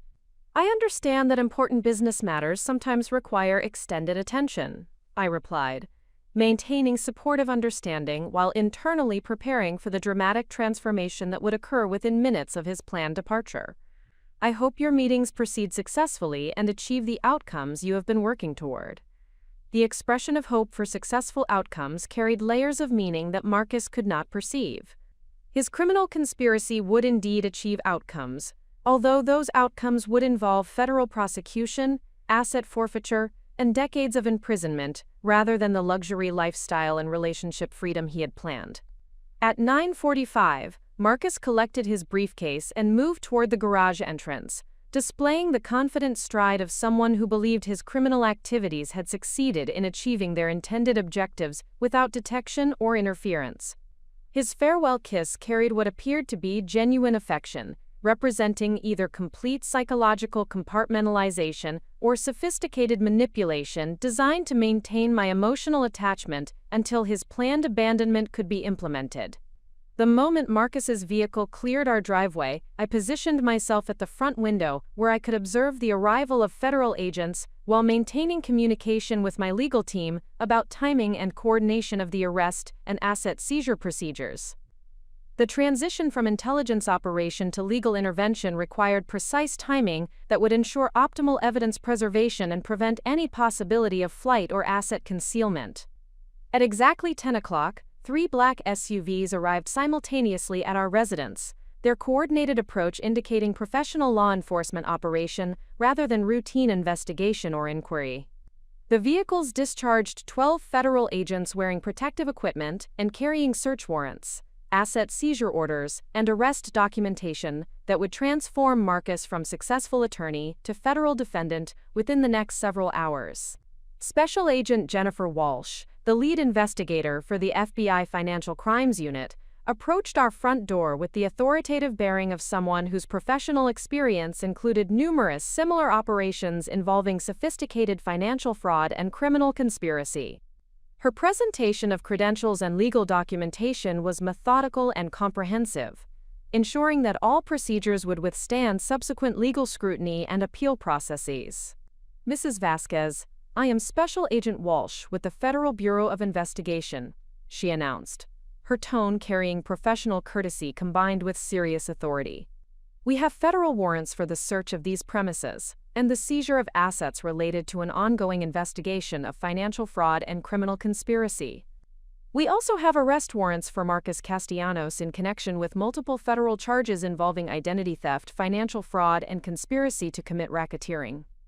The moment represented the culmination of my transformation from betrayed victim to strategic prosecutor, whose intelligence gathering and professional coordination had provided federal authorities with evidence sufficient to justify comprehensive legal action against a sophisticated criminal enterprise.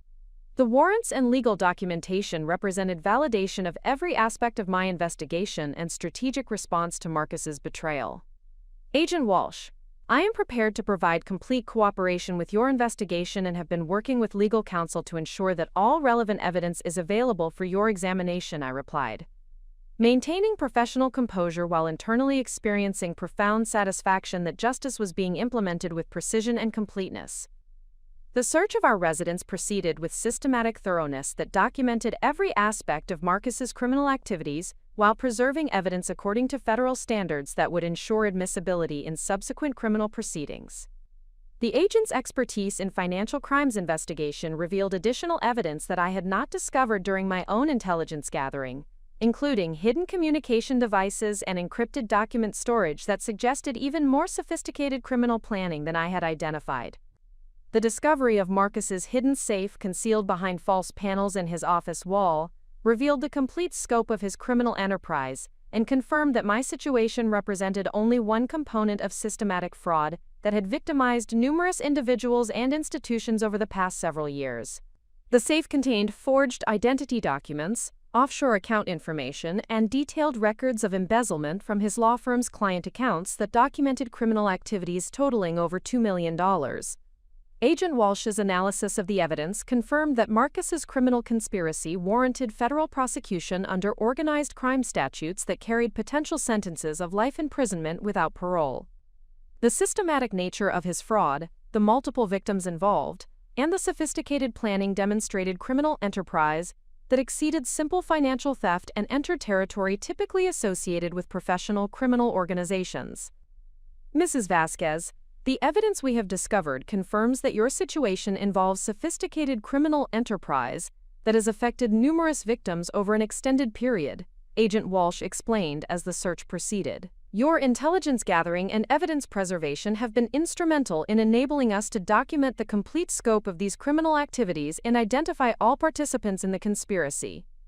The federal investigation had also revealed that Marcus's law firm colleague, identified as attorney Sarah Mitchell, had been operating similar schemes targeting other wealthy clients of the firm, using her position to identify potential victims and coordinate asset theft with Marcus and other criminal accomplices.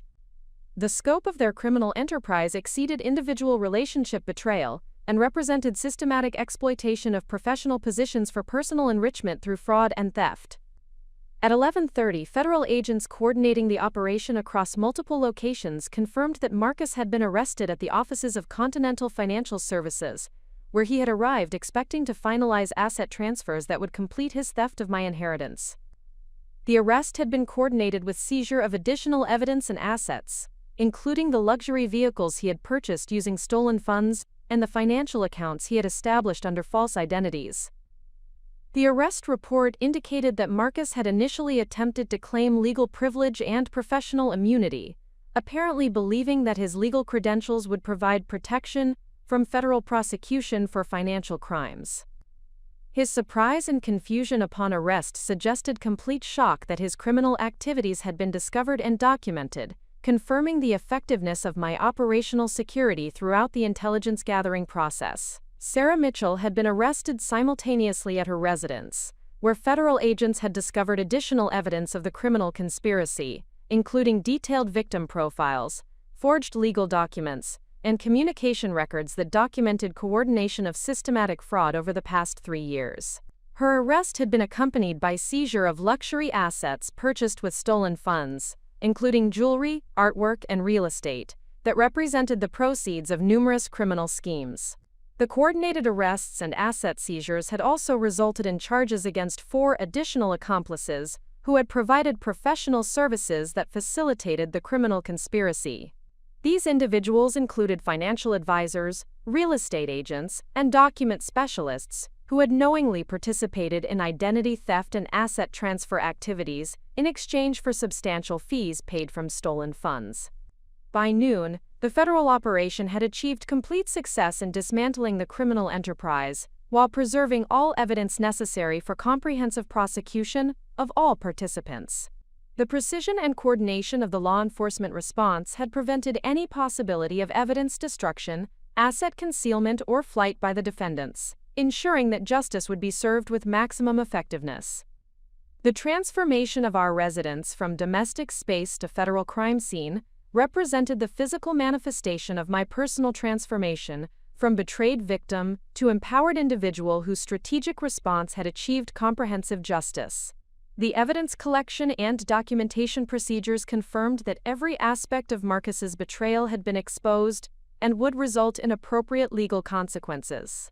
As federal agents concluded their search and evidence collection activities, Agent Walsh provided me with detailed information about the legal proceedings that would follow, including my role as primary victim and witness in federal criminal cases that would likely result in decades of imprisonment for all participants in the conspiracy. Mrs. Visoas, I want you to understand that your intelligence gathering and strategic response have enabled us to achieve complete success in exposing and prosecuting this criminal enterprise, Agent Walsh concluded. Your courage and determination in the face of systematic betrayal have ensured that justice will be served while preventing additional victims from suffering financial losses. The day of reckoning had achieved every objective of my strategic response while exceeding my expectations for comprehensive justice and asset recovery. Marcus's sophisticated criminal conspiracy had been systematically dismantled by federal authorities, whose expertise and resources had converted his betrayal into the foundation of his own complete destruction. The woman who would spend that evening in a home that was finally free from deception and criminal activity possessed strategic capabilities, professional relationships, and personal strength that had been forged through the most challenging and transformative week of her life. The betrayal that was intended to leave her helpless had instead created someone capable of orchestrating complex legal responses while building foundations for future success based on competence, independence, and moral clarity. The immediate aftermath of the federal operation transformed my residence from an active crime scene into a sanctuary of justice, where comprehensive evidence preservation had ensured that every aspect of Marcus's criminal conspiracy would face appropriate legal consequences. The silence that followed the departure of federal agents carried profound significance, representing not emptiness but rather the complete absence of deception and criminal activity that had contaminated my home environment for months without my awareness. Special Agent Jennifer Walsh remained at my residence for an additional 2 hours after the primary search operation concluded, conducting detailed interviews that would establish my role as primary victim and key witness in the federal criminal proceedings that would determine the ultimate consequences for all participants in the conspiracy. Her questions were methodical and comprehensive, designed to document the complete timeline of my discovery process while establishing the legal foundation for asset recovery and victim restitution procedures. Mrs. Vasquez, the evidence we have collected today confirms that you have been the victim of systematic financial crimes that warrant complete asset recovery and substantial restitution beyond the direct theft of your inheritance. Agent Walsh explained, her analysis based on preliminary examination of the documents and electronic records seized during the search operation.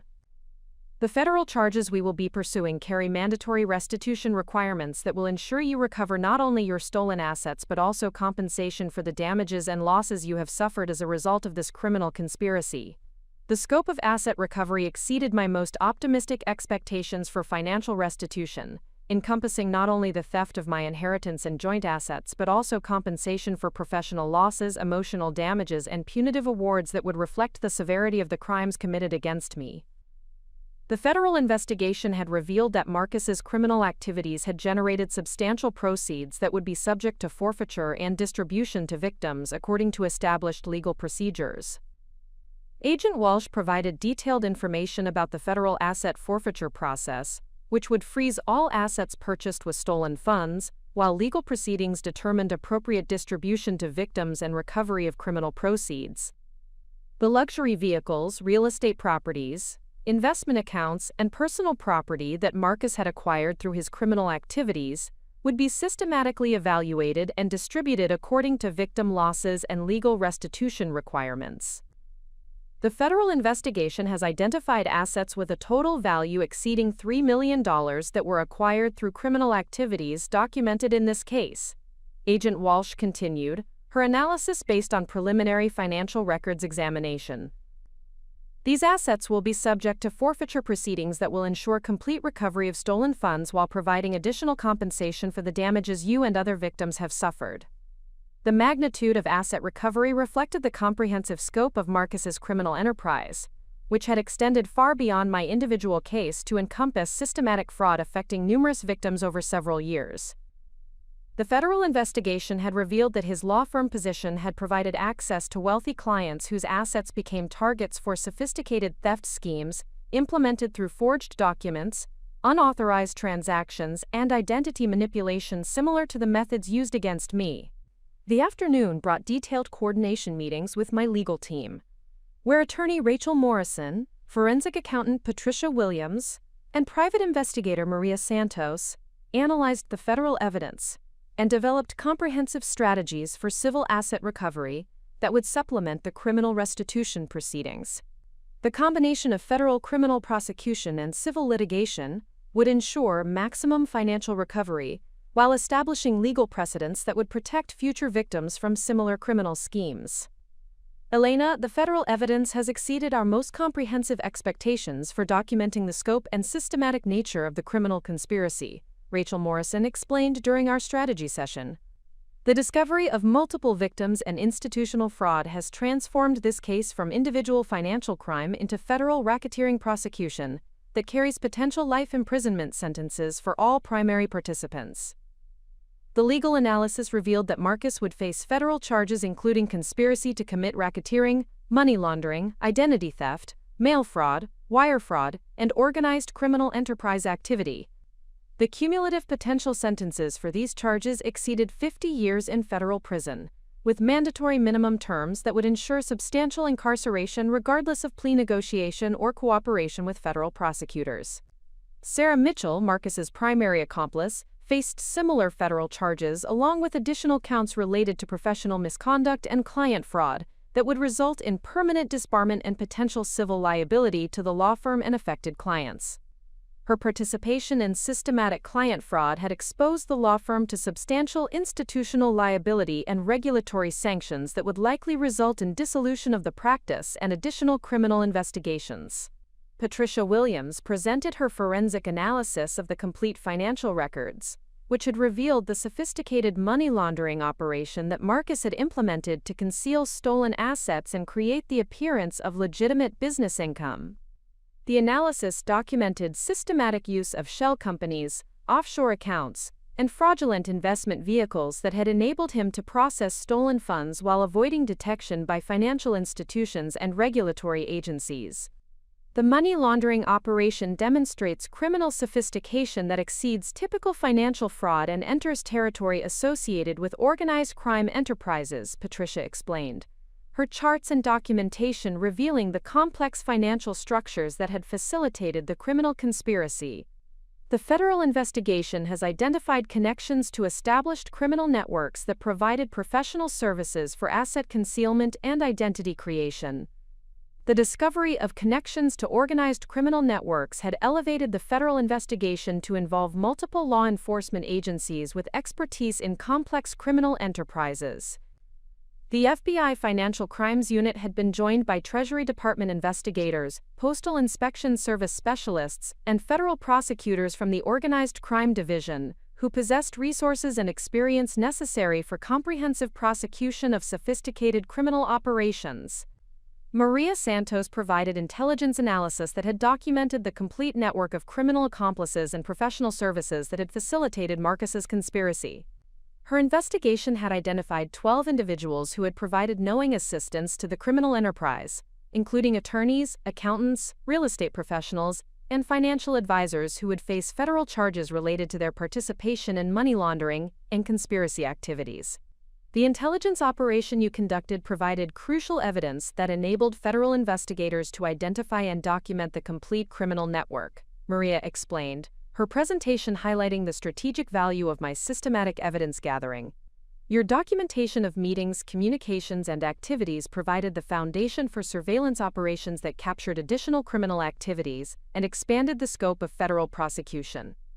The recognition that my intelligence gathering had contributed to exposing a sophisticated criminal network affecting numerous victims provided profound validation for the strategic approach I had developed in response to Marcus's betrayal.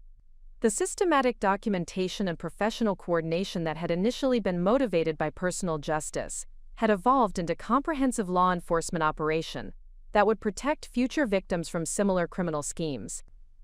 The evening brought the first opportunity for reflection on the remarkable transformation that had occurred in my life over the previous week. The federal operation had achieved complete success in exposing and prosecuting the criminal conspiracy, while providing comprehensive asset recovery that would restore my financial security and establish foundation for independent future success. However, the most significant outcome was not financial or legal, but rather personal. The discovery of Marcus's betrayal had initially created emotional devastation and confusion about my ability to recognize deception and protect my own interests. The successful strategic response had revealed intellectual capabilities, professional networking skills, and psychological resilience that exceeded my previous self-assessment and would influence every aspect of my future life and relationships.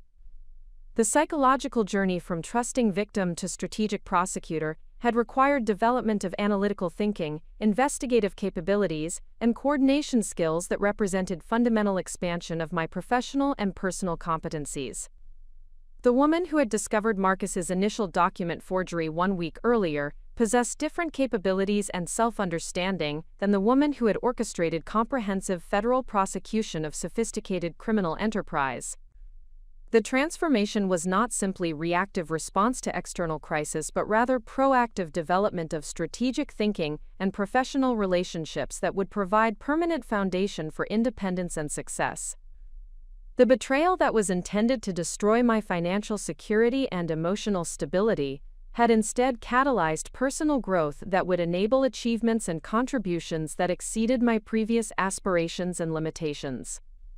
The federal prosecution timeline would extend over the next 18 months, during which I would serve as primary witness in criminal proceedings while simultaneously pursuing civil litigation for additional damages and asset recovery.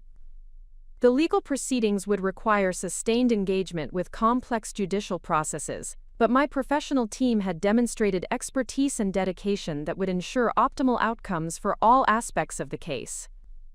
The asset recovery process had already begun with federal seizure of Marcus's luxury vehicles, real estate properties, and financial accounts that contained proceeds from criminal activities.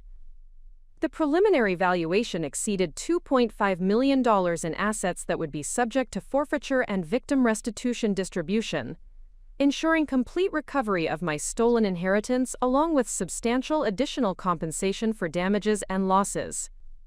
The investigation had also revealed that Marcus's homeowner insurance policy contained coverage for criminal activities committed against family members, providing additional avenue for financial recovery that could supplement federal restitution awards.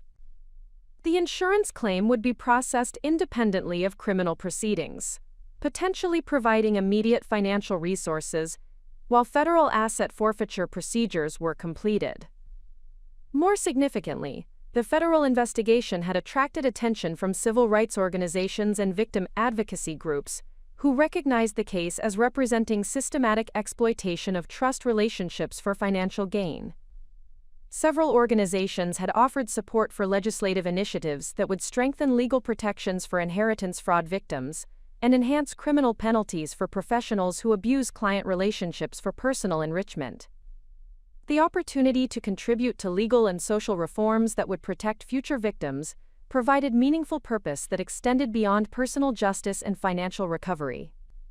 The strategic response that had initially been motivated by individual survival and restitution had evolved into a platform for broader social contribution and systemic change that could prevent similar criminal schemes from affecting other individuals and families.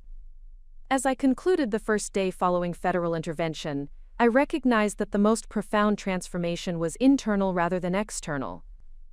The discovery of Marcus's betrayal had initially challenged my ability to trust my own judgment and recognize deception in close relationships. The successful strategic response had revealed that my analytical capabilities and professional instincts were sophisticated and reliable when applied with systematic methodology and appropriate expert consultation.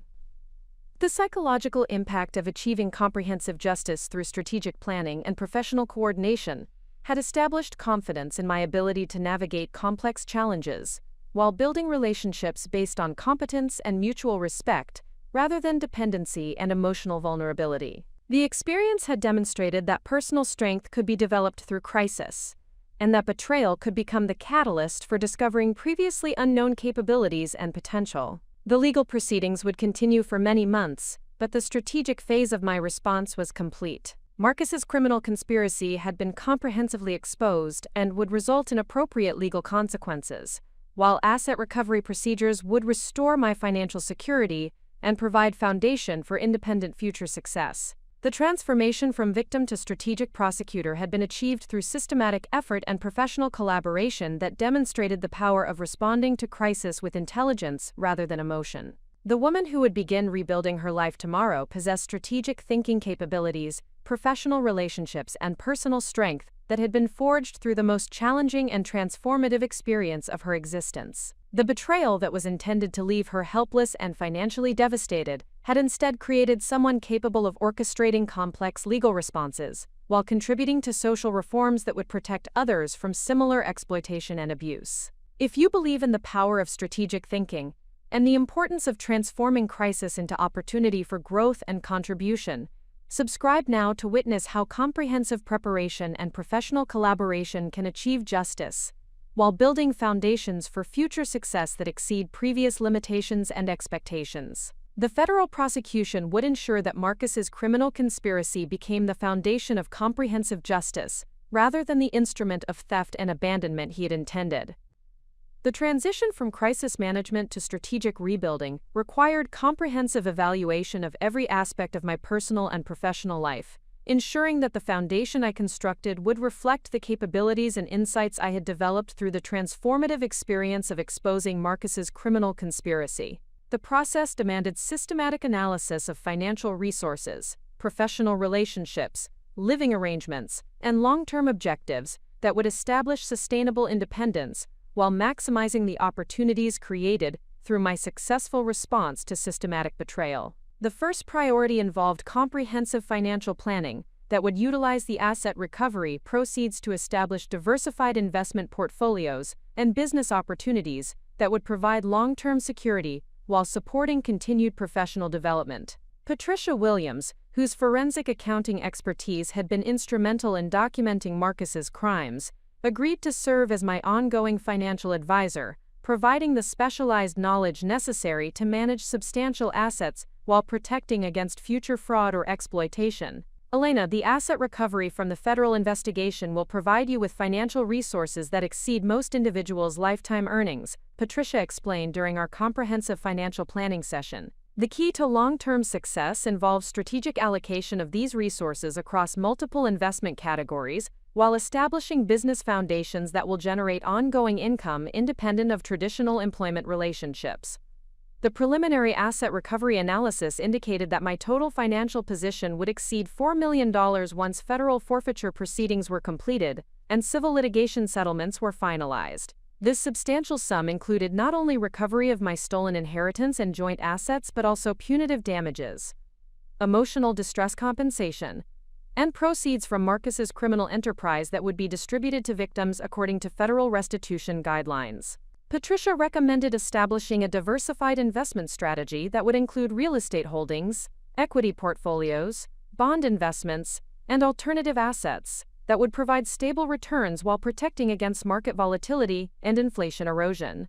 The approach emphasized capital preservation and steady growth rather than speculative investments that could jeopardize the financial security I had fought to protect and recover. More significantly, Patricia suggested that my demonstrated analytical capabilities and strategic thinking skills represented valuable professional assets that could be developed into consulting services for individuals and organizations facing complex fraud investigations or strategic crisis management challenges. The expertise I had developed through necessity could become the foundation for a consulting practice that would provide meaningful work while generating substantial professional income. The second critical component of strategic rebuilding involved evaluation of my living arrangements and geographic location, considering both practical security concerns and optimal positioning for professional opportunities that would utilize my newly developed capabilities. The residence I had shared with Marcus carried psychological associations with deception and betrayal that would impede the emotional healing necessary for optimal future performance and relationship development. Maria Santos, whose private investigation expertise had been crucial to documenting the criminal conspiracy, provided security analysis and recommendations for residential arrangements that would ensure personal safety while supporting professional activities and social relationships.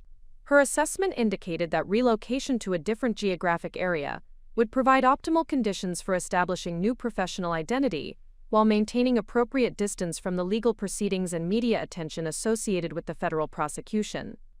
Elena, your successful exposure of this criminal conspiracy has attracted significant attention from law enforcement agencies, victim advocacy organizations, and media outlets interested in financial crime prevention, Maria explained during our security consultation. Strategic relocation will provide privacy and security while positioning you for professional opportunities that could utilize your analytical capabilities and crisis management experience. Maria recommended consideration of several metropolitan areas that offered strong professional networks, educational institutions, and business environments that would support consulting practice development, while providing cultural and social opportunities that would facilitate personal growth and relationship building. The analysis emphasized locations with established legal and financial professional communities, where my expertise would be valued, and where professional networking would provide ongoing career development opportunities. Up next, you've got 2 more standout stories right on your screen. If this one hit the mark, you won't want to pass these up. Just click and check them out. And don't forget to subscribe and turn on the notification bell so you don't miss any upload from us.